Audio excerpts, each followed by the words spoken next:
Isang high-value individual na pinaghihinalaang sangkot sa iligal na gawain ang nakumpiskahan ng mahigit 300,000 pisong halaga ng iligal na droga sa barangay San Francisco, San Pablo City, Laguna.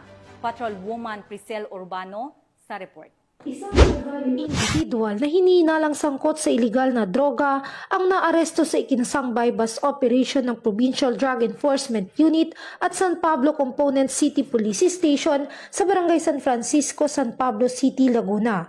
Kinilala ang suspect na si alias Leo, residente ng nasabing lugar. Nadakip ang suspect matapos magbenta ng hinihinalang shabu sa isang operatibang nagpanggap bilang pusher buyer.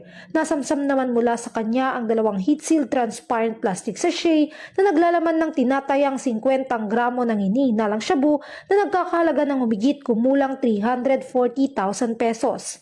Na-recover din ang buy-bus money na isang 1,000 peso bill, isang 100 peso bill at isang Android phone Tecno Spark na posibleng ginamit sa iligal na transaksyon.